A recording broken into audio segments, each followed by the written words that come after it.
filmed a video the other day relating to boxing and business, relating to Eddie Hearn publicly offering Scott Quigg and Carl Frampton specifically a £1.5 million purse, and about my thoughts on the business behind that deal. Surprisingly, I received positive feedback from one or two charitable individuals, and the video did fairly well by my modest standards. So I wanted to follow that up with a secondary video about the finances behind the pay-per-view.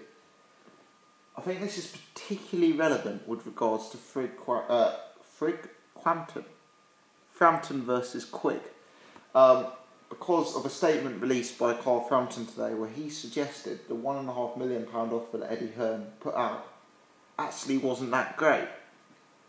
Now I wanted to do a bit of an analysis of how much money we're actually talking about here in the pool, and to try and work out how generous £1.5 million actually was as a purse for Carl Frampton. Now, I'm going to use, for the purposes of this video, the following. I'm going to suggest that the fight takes place at the Manchester Arena. I'm going to suggest that the fight sells out in terms of tickets. And I'm going to compare the fight to the statistics published for Frotz versus Groves.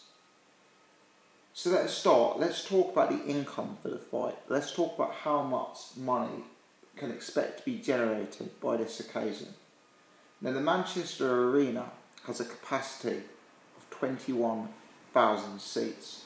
Let's start by talking about the gates. Typically, when I go to boxing, I'm expecting to pay 50 quid through to £75 for a ticket. I would suggest for an average ticket sale price for this venue, we should look at £75. And I think that's me being conservative, because some people will be buying ringside seats at £1,000 a pop. So let's go £75 for an average ticket. Now, as I say, the capacity of Manchester Arena, as I understand it, according to Wikipedia, is 21,000 seats. Now, for the purpose of this video, because I want to be conservative, and for the purpose of this video, because I don't want to overestimate, I'm going to call it 20,000 seats, and I'm going to call it £75 a ticket. So if we say that the promoter for this fight sells 20,000 tickets at an average cost of £75 a ticket, we have £1.5 million from the gate receipts. Let's talk pay-per-view buys. George Groves versus Carl Frotz did 900,000 buys through Sky.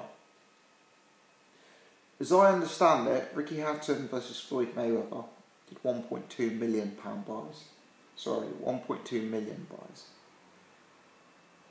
So what we're getting at here is a super fight in Britain could historically expect to do around the £1 million buy mark. Now, I think the market for boxing is bigger than it used to be. I think boxing, due to some of the good work to an extent that Eddie Hearn's done, I think boxing is crossing over and becoming more and more relevant amongst casual sports fans. Having said that, this fight is not as big as Frotz Groves 2. It is not as big as Hatton Mayweather. I would suggest that this fight was probably bigger than Cleverly Bellew. So I'm going to be conservative again. Frotz Groves 2 at Wembley did 900,000 buys. Let's say, for the sake of argument, that this does 500,000 buys. Now these days, pay-per-views tend not to be £15. They tend to be £17.95, something like that. But again, because we're being conservative in this video, let's go £15. Let's say Frampton Quigg does 500,000 pay-per-view buys at £15. That gives us 7.5 million. Now, admittedly, it could do less than 500,000 pay-per-view buys. I think the support Frampton brings from Ireland, Northern Ireland, I think it will do successfully. But even if it does slightly less, let's say it does 450,000 at £17, it works out as roughly the same. So based on selling out the Manchester Arena, based on 500,000 pay-per-view buys at 15 quid a pop, this fight brings in 9 million quid. Now let's factor in a few more things. Frox Groves did $1 million in international TV income. Again, let's factor in this is half as successful. Let's say it's $500,000. Let's be generous in the exchange rate, so that's £250,000. Frox Groves did another £250,000 through sponsorship. Again, let's half that. Frox Groves did another £250,000 through merchandising and hospitality. Again, let's half it. Now, between international TV income, sponsorship, merchandising and hospitality, that equates, based on the maths I've just done, to 750 grand. Now, for the purposes of this video, I'm going to write that 750 grand off. So I acknowledge there may be a bit of leeway on ticket prices, pay-per-view buys. So I'm not even going to factor that 750 grand that I've worked out for international TV sales, sponsorship, merchandising and hospitality. I'm going to forget about that. But just remember in the back of your minds that there's extra revenue streams there for this fight. I'm going to focus purely on ticket sales, which I've valued at 1.5 million, and pay-per-view buys, which I've valued at around 7.5 million. So let's say the pool for the fight is 9 million income. My understanding is that Sky take approximately 50% of pay-per-view revenue. To me, I'm going by an article published in the Daily Mail saying that Frox Groves did 15 million income pay-per-view and Sky took 7.5. So let's say they take 50%. So of the 7.5 million that I'm anticipating coming in from pay-per-view buys, we're left with 3.75 million. You then have other costs, rental of the venue. Now for an arena like the Manchester Arena, that could be 100 grand, that could be 200 grand.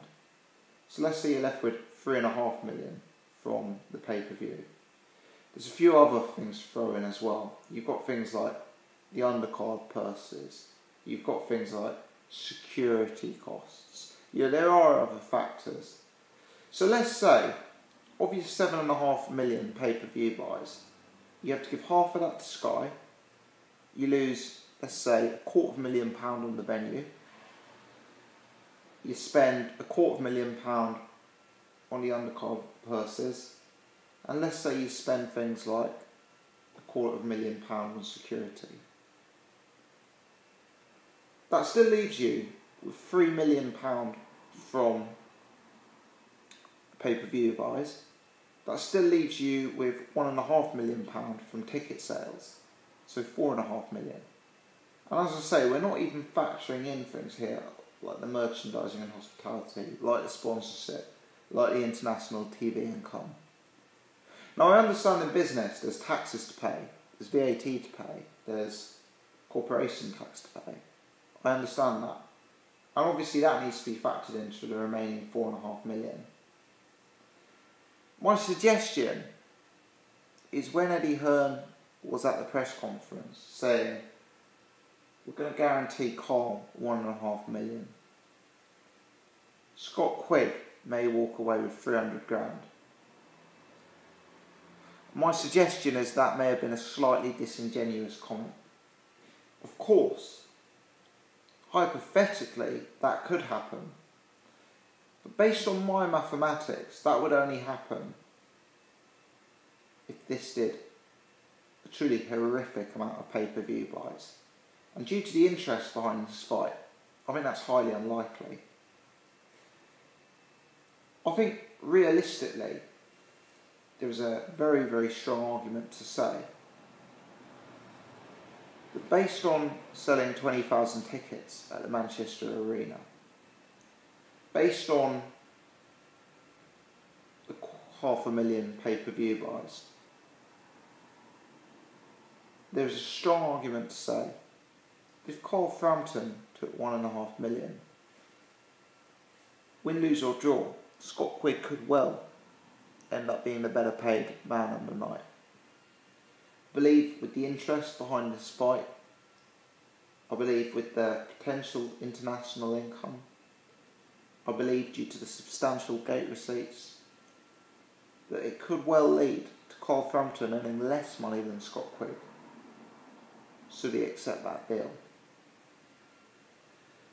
Should the fight overperform, which I think is more likely than underperforming given the state of boxing in the UK, I do believe there's scope for Scott Quigg to earn significantly more than Carl Frampton. The purpose of this video wasn't to criticise Eddie Hearn for making that offer.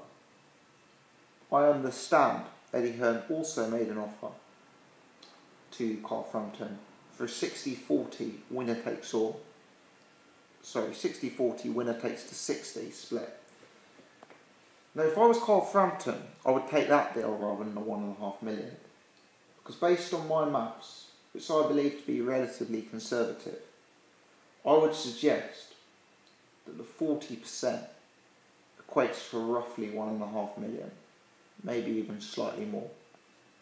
And I would suggest that there is a potential upside of 20% should he win, which he would be a strong favourite to do. And I think should he take 60%, he could be looking at a £2.5 to £3 million payday. So the purpose of this isn't to criticise Eddie Hearn. If he genuinely did make the 60-40 offer previously, then why not throw out a lump sum? Why not mention it in that sense as well? I get that. But I think there is some credit to what Carl Frampton was saying today in his column, that 1.5 million isn't enough for this fight. Of course it's a lot of money, but is it enough? That doesn't necessarily excuse Carl for not accepting the 60-40 split. But what we need to understand is that this is a business. The income for Frots Groves was £22.5 million. Now my maths is based on the income of this fight being well under half of that, 9 million. And even on that basis, even if this fight does well under half of Frots Groves, then in my mind, Carl Frampton could foreseeably be underpaid at £1.5 million. As I say, it's not a criticism of Hearn. He also made the 60-40 offer. So this is in no way trying to be critical. But I think it's an interesting topic. I like discussing the business behind boxing. And I think, realistically, this is something that isn't overly difficult to work out, but is shrouded in mystery. Let me know your thoughts. Tell me where I've gone wrong. Have I gone wrong on sales, ticket sales? Have I gone wrong on pay-per-view price? Have I gone wrong on pay-per-view buys? Let me know your thoughts. Thanks for watching.